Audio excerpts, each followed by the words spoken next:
Dipimpin berdoa. Memimpin doa. Memimpin doa. Mulai ngono kuwi lho. Amin.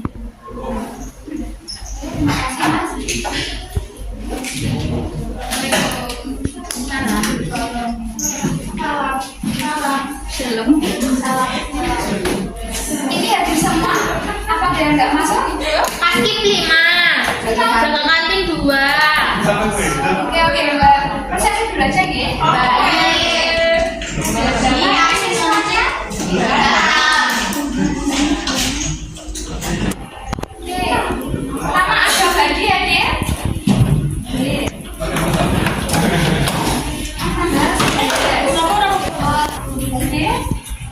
Anita, Pasir.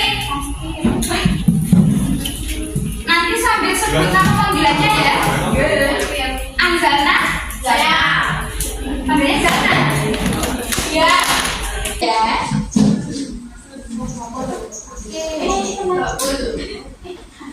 Oke, masih ingat materi kemarin tentang apa? Pengertiannya apa? Pengertiannya sebentar. Buku belum keluar. Udah baca kemarin.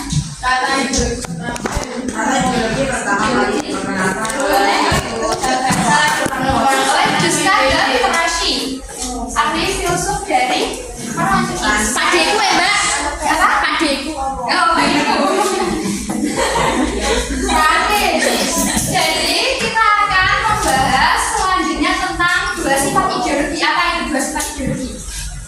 Dua sifat tertutup. Ya betul, terbuka. Namanya siapa Mbak?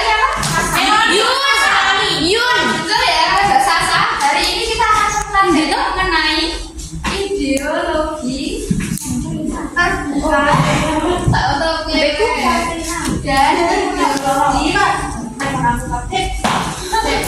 tertutup.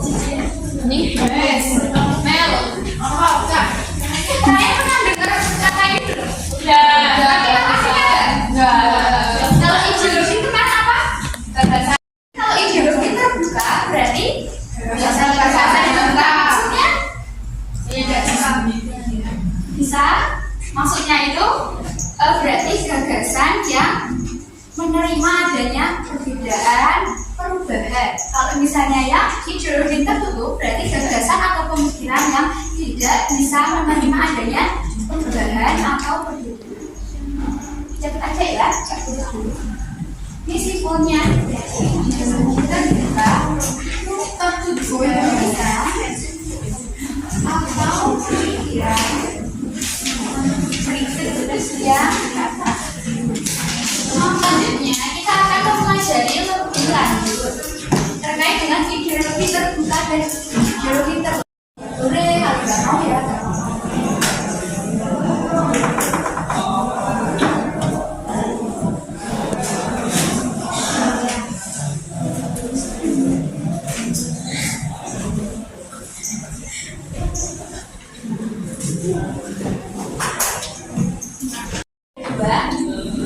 Mampu mengikuti arus perkembangan zaman yang ada sehingga akan bersifat dinamis. Kemudian yang kedua, nilai-nilai dari cita-cita pada ideologi terbuka tidak dipaksakan oleh hal-hal di luar masyarakat, melainkan digali dan diambil dari suatu kekayaan rohani, moral dan budaya dari masyarakat di suatu negara itu sendiri. Nah ini contohnya itu ada keyakinan, ada tradisi, ada suku, budaya dan lain sebagainya.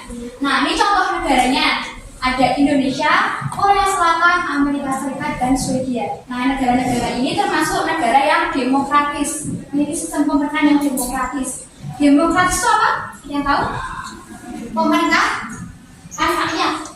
Jadi yang pemerintah untuk rakyat, dari rakyat dan oleh rakyat itu termasuk dari memiliki ideologi terbuka. Contohnya dari kemudian ini ciri yang lain hanya ada di dalam sistem negara yang demokratis tadi itu ya. Kemudian yang kedua bersifat inklusif, berarti masuk ke dalam negara tersebut.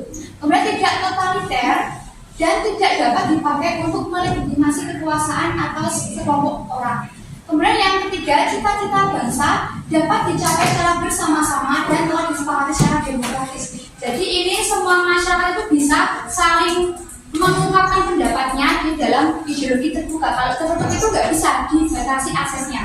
Kemudian yang keempat, nilai dan cita-cita berasal dari moral budaya yang ada di masyarakat itu sendiri. Kemudian yang kelima, tidak diciptakan oleh negara, tetapi ditemukan oleh masyarakat itu sendiri, sehingga menjadi milik seluruh rakyat dan bahkan dapat ditemukan dalam kehidupan mereka. Kemudian yang keenam, isinya tidak langsung operasional, maka dari itu setiap generasi baru dapat dan perlu menggali kembali atas falsafah tersebut dengan mencari implikasinya dalam situasi kekinian mereka. Jadi kalau di ideologi terbuka itu nilai-nilainya itu abstrak ya, jadi harus diterapkan secara apa ya namanya ya? Kalau misalnya Pancasila ya, itu kan nilai-nilainya kan abstrak, jadi harus ada penerapan lebih jauh di tindakan nyata di kehidupan sehari-hari. Misalnya ketuhanan yang Maha Esa kan itu cuma sepoin gitu ya, satu poin, jadi harus ada penerapannya di kehidupan sehari-hari. Maksudnya tidak langsung operasional. Kemudian yang ke-7, menghargai pluralitas. Ini apa artinya plural? Kalau masyarakat Korea Utara ya, kan Korea Utara itu negara yang ideologinya tertutup. Jadi mereka itu mau tidak mau cuma ada aturan itu, nggak bisa ada perubahan lain dari luar negaranya. Begitu juga. Mbak yang melegitimasi itu maksudnya apa? Melegitimasi itu berarti kekuasaannya itu jadi satu di negara tersebut. Kan kalau di ideologi tertutup itu yang apa namanya kontrol kekuasaannya itu ada di situ pemerintah. Kalau di sini itu masyarakatnya, jadi tidak bukan pemerintah yang berkuasa. Tulis mbak. Boleh ditulis, tapi intinya sih yang kalian pahami aja, pakai kata-kata sendiri juga boleh.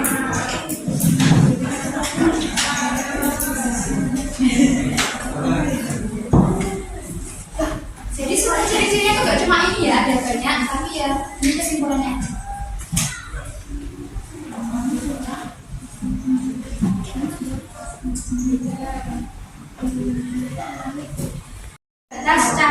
Cari informasi itu susah, udah gitu loh biasanya kalau di ideologi tertutup, udah kayak apa-apa tuh nggak tahu sih, nggak ada yang bisa memberikan informasi. Jadi kita bersyukur ya ada di ideologi terbuka. Mau kita media sosial bebas, mau apa bebas, kalau di sana dibatasi.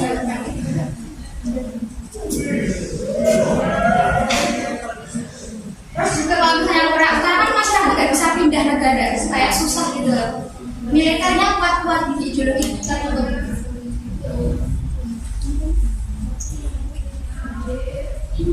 Korea Utara, Cina, terus Rusia. Kasihan ya mbak, kasihan di ideologi tertutup.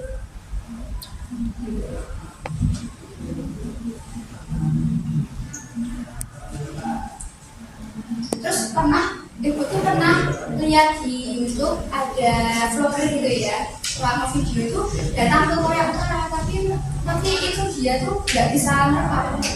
Gara-garanya di sana kayak tetap banget ada polisinya. Jadi kayak percuma datang ke Korea Utara nggak bisa ngapa-ngapain. Jadi cuma berkunjung aja. Aksesnya dibatasi. Paling kalau di sana cuma orang-orang penting yang bisa perform video. Nanti bisa didenda.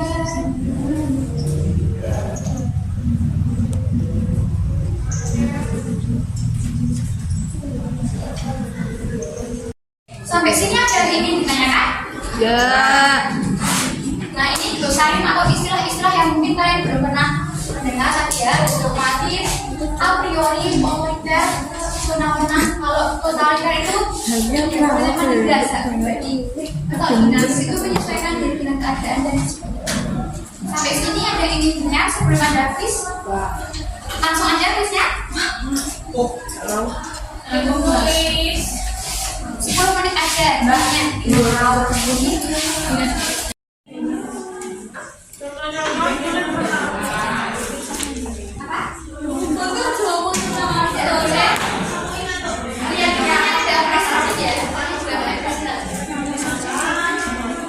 boleh.